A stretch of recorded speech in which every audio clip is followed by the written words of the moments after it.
Welcome to Daily Stoic, where we explore the profound depths of the human mind and unravel the mysteries that govern our actions, decisions, and emotions. Today, we dive into the complex interplay between reason and emotion, a dynamic that often dictates the course of our lives. Have you ever wondered why, despite knowing exactly what needs to be done, you find yourself paralyzed, unable to take that crucial step forward? Join me as we journey through the labyrinth of the mind, guided by the powerful metaphor of the elephant and the rider, to discover what truly holds us back and how we can overcome it. The human mind is an enigmatic labyrinth, endlessly captivating in its complexity. It is a marvel, perhaps the greatest, how we can possess the clarity to discern precisely when, how, and why we must act, yet find ourselves paralyzed, unable to bring those insights to fruition. What invisible force stands between our deepest desires and their realization? What subtle barrier keeps us from attaining the very things we yearn for? The answer lies in the profound and often misunderstood realm of emotions.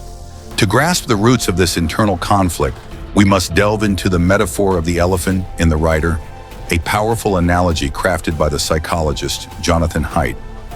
Picture the elephant, a creature of immense power and grandeur, with senses finely tuned to its environment, keen in smell and hearing, yet limited by a narrow field of vision. This colossal being, lacking the ability to see the full picture, reacts instinctively to its surroundings, embodying the raw, intuitive side of our nature. Now consider the rider, perched high upon this massive beast. With the reins in hand, the rider represents the voice of reason, guiding the elephant with intelligence and purpose. Yet this control is illusory, for the rider's influence is tenuous at best, dependent on the cooperation of the elephant below. When reason and intuition align, they move harmoniously toward a shared goal.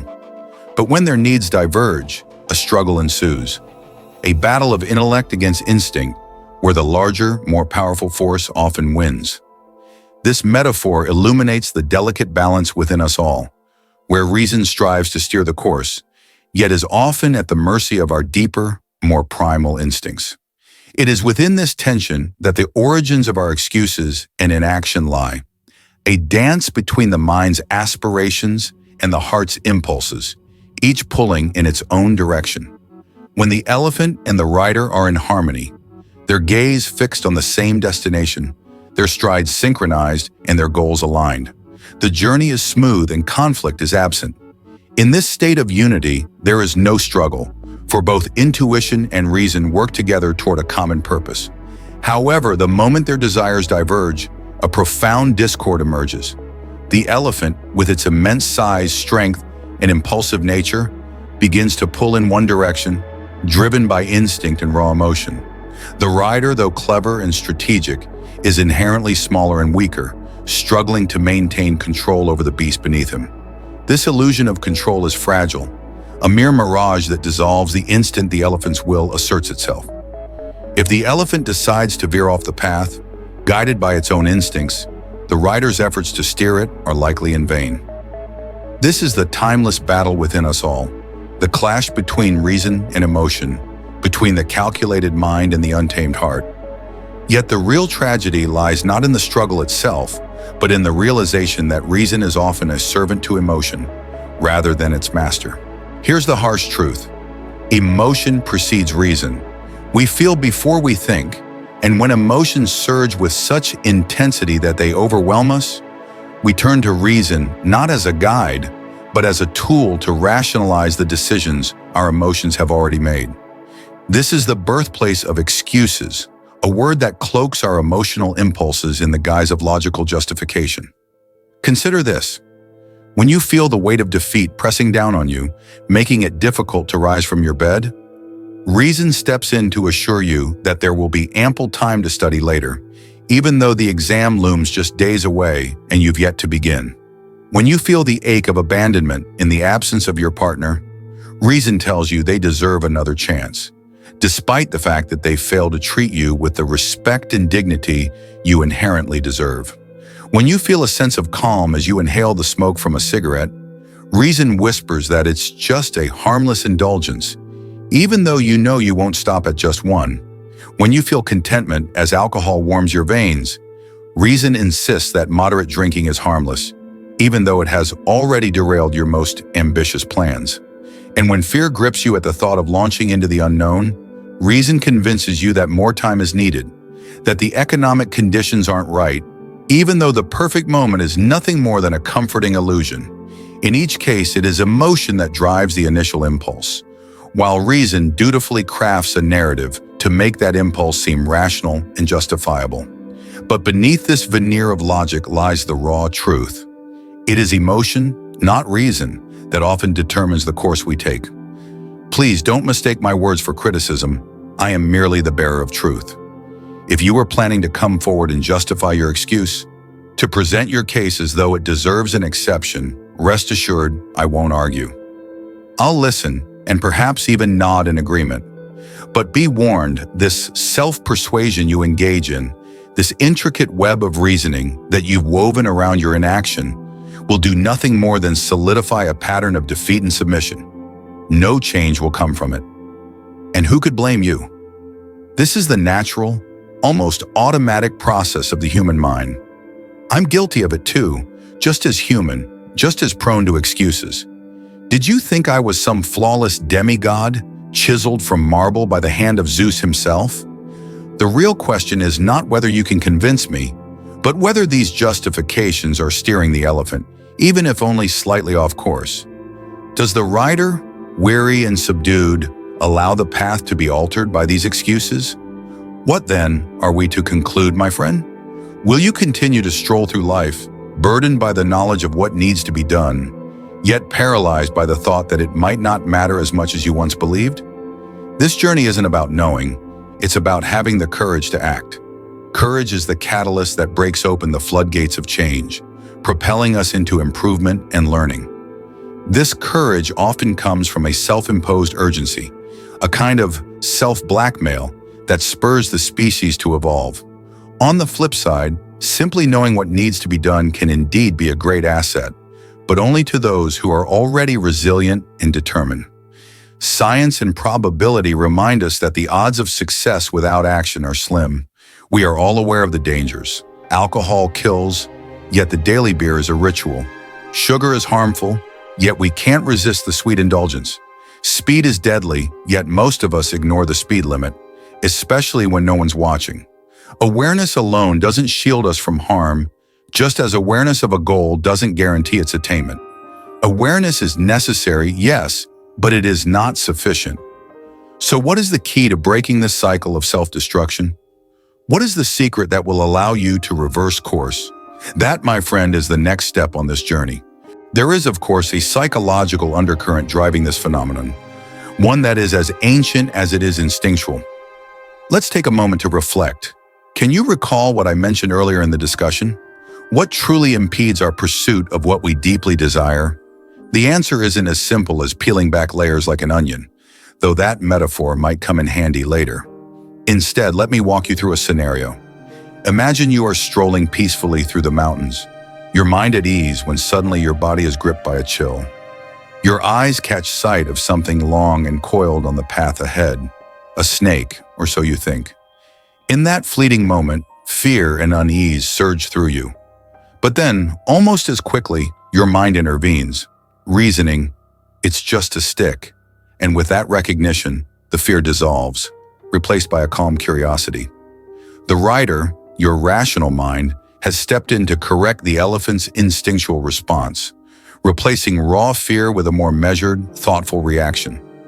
This simple yet profound moment reveals much about how we process the world around us.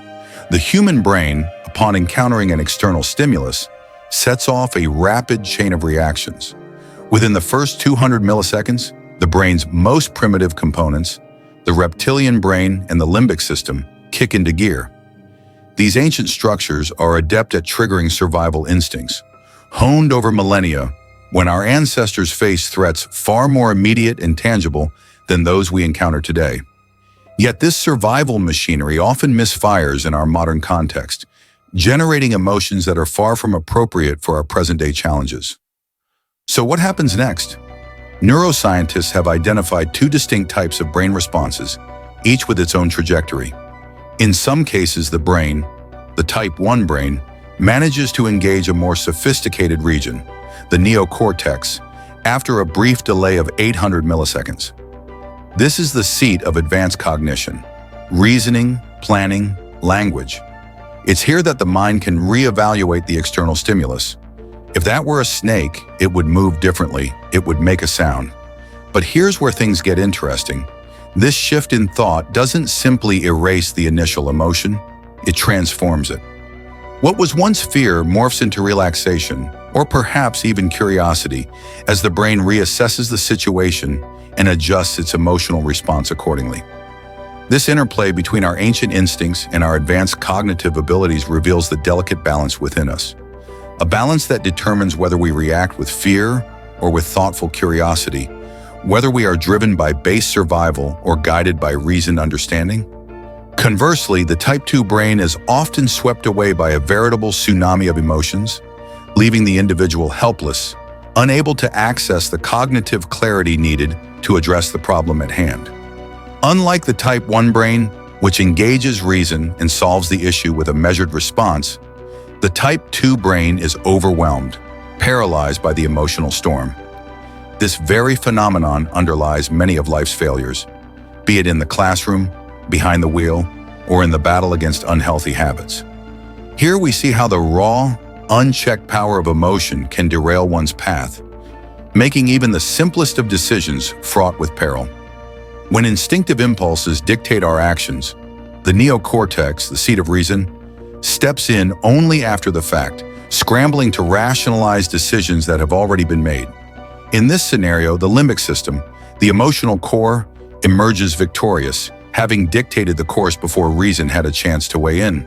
But does this mean that individuals are doomed to be slaves to their emotions, with no hope of managing these conflicting forces? Not at all. However, awakening a dormant and sluggish cortical system requires a deliberate and strategic approach.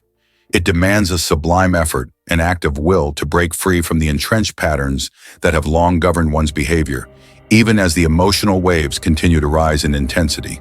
Imagine standing at the edge of a 10-meter-high diving board, paralyzed by fear. The solution?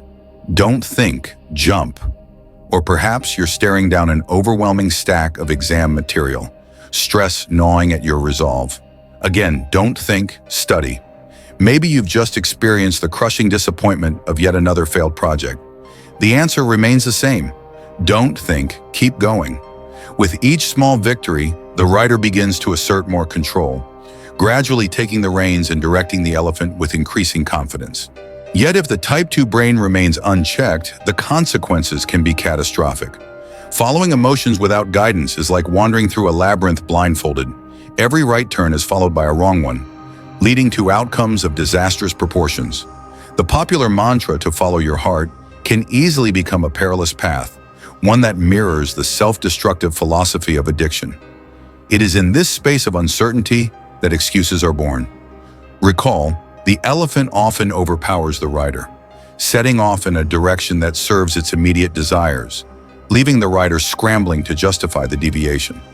The truth is, whenever a decision is made, it is first felt in the body, and only later does the mind construct a narrative to support or refute it. True intelligence, then, lies in the ability to discern wisely among available options. Intelligere, to choose between. To be intelligent means to select the most fitting course from a multitude of possibilities. But emotional intelligence is a step further. It is the capacity to choose the most appropriate emotion for any given stimulus.